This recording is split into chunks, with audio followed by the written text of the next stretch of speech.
You know, have you ever really stopped to wonder what holds the entire universe together? I'm talking at the most fundamental level possible. It's this incredible force that keeps the very heart of every single atom from just, well, blowing itself apart. So let's dive right in and figure this out. All right, so here's the big puzzle we need to solve. Picture the nucleus of an atom. It's this impossibly tiny, dense little space, right? And inside, you've got all these protons crammed together. Now, we all learned this in school. Protons are positively charged, and like charges repel each other. And not just a little bit. They want to fly apart, like violently. So, the big question is, why don't they? Why doesn't every single atom just poof out of existence? What in the world is holding them together? Well, the answer is this incredible, titanic struggle that's happening between two fundamental forces inside every single nucleus in the universe. So, in one corner, you've got the Coulomb force. This is that classic electromagnetic repulsion, constantly trying to push all those protons apart. It's relentless, and it works over pretty long distances, atomically speaking. But in the other corner, you have the champion, the strong nuclear force. This thing is, well, it's unbelievably powerful, but it has a catch. It's a very close-range operator. It only works when particles are practically touching. And here's the key. It pulls everything in the nucleus together. Proton to proton, neutron to neutron, proton to neutron. We call all those particles nucleons, and this force is, quite literally, the universe's strongest glue. Okay, so to really get a feel for just how powerful this cosmic glue is, we need to look at one of the weirdest, most counterintuitive facts in all of physics. Seriously, this is a clue that seems to defy all logic. Get this. The mass of a nucleus is always less than the combined mass of its individual protons and neutrons. I mean, think about that. It's like you take a bunch of Lego bricks, weigh them one by one, then build something with them, and the final creation weighs less than the sum of its parts. Some of the mass has just vanished. Where could it possibly have gone? Let's make this real with an example. Let's take helium. A helium nucleus has 2 protons and 2 neutrons. Okay, simple enough. If you were to weigh them all separately and then add up their masses, you'd expect a total of about 4.0320 atomic mass units. We just call them U for short. But when you actually go and measure a fully formed helium nucleus, its mass is only 4.0015 U.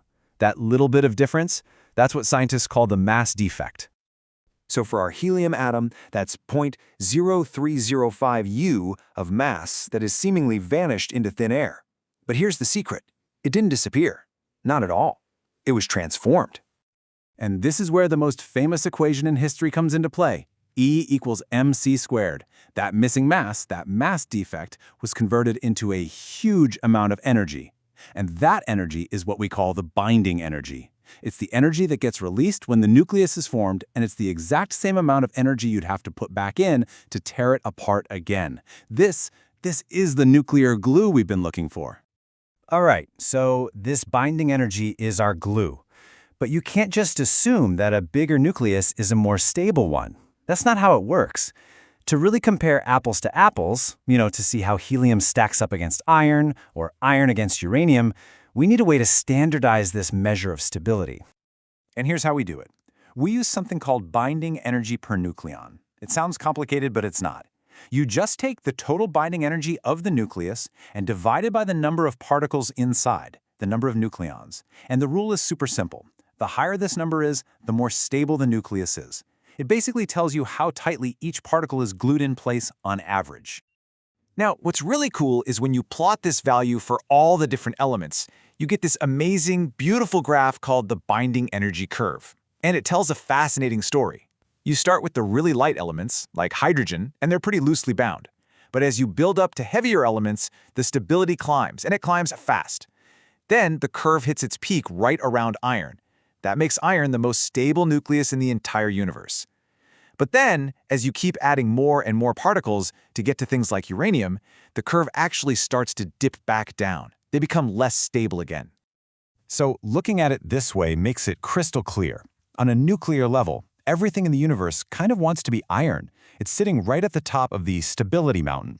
And this isn't just a weird fact. It's why giant stars, after they've spent their whole lives fusing lighter elements together, end up with a core of iron. It's the end of the line for fusion, the ultimate nuclear ash. And understanding the shape of that mountain, well, that is the key to unlocking some of the most powerful forces we've ever learned to control. The shape of that curve is everything. See, there are two ways you can release energy by moving towards that stable peak. On the one hand, you have fusion. This is where you take light, kind of unstable nuclei from the low end of the curve and smash them together. You create a new, heavier nucleus that's more stable. That's what powers the sun. Then, on the other hand, you have fission. This is where you take a really heavy, unstable nucleus from the high end, like uranium, and you split it apart into smaller, more stable pieces. Either way you do it, whether you're building up or breaking down, the end products are more stable. They've moved uphill on the curve, and that difference in stability gets released as a massive amount of energy. Yeah, this really sums it all up perfectly. The destination is always the same. Everything wants to move toward iron. And climbing that hill of stability, whether you're coming from the low side or the high side, releases enormous amounts of energy. But wait, it's not just about the total number of particles. There's another really important ingredient in the recipe for stable nucleus. You have to get the balance of protons and neutrons just right. So, for the lighter elements, the sweet spot for stability is having pretty much the same number of neutrons and protons. A 1-to-1 ratio is perfect. But as the nucleus gets heavier and you pack in more protons, you start to need extra neutrons, a lot of them. And the reason is pretty clever. As you add more protons, that repulsive Coulomb force starts to get really powerful. So the extra neutrons act like a buffer. They add more of that attractive, strong force glue to hold things together. But since they have no charge, they don't add any more of that repulsive force. It's a delicate balancing act. Get that ratio wrong, and you've got an unstable nucleus on your hands. So what happens when a nucleus is unstable? You know, when it's too big or that neutron-to-proton ratio is all out of whack. Well, it doesn't just sit there and mope. It takes action. It fixes itself. And that process is what we call radioactive decay. Now, I know that term can sound a little scary, but really, it's just nature's way of restoring balance. An unstable nucleus will just spontaneously change itself, spit out some particles or some energy to try and reach a more stable state. And it has a few different tools in its toolbox to do this. If a nucleus is just way too heavy, it might go through alpha decay, which is where it just ejects a little package of 2 protons and 2 neutrons. If the problem is too many neutrons, it can use beta-minus decay to flip a neutron into a proton. And if it has too many protons, no problem, beta-plus decay flips a proton into a neutron. It's this really elegant self-correcting system happening at the very heart of all matter. So when you think about it, everything from the incredible energy blasting out of stars and nuclear reactors, all the way down to the quiet, constant process of radioactive decay, it is all driven by this one single fundamental principle, the universe's relentless quest for nuclear stability. And that leaves us with one final pretty big thought to chew on. If all matter is on this one-way journey towards that ultimate peak of stability at iron, what does that imply about the future of the universe itself?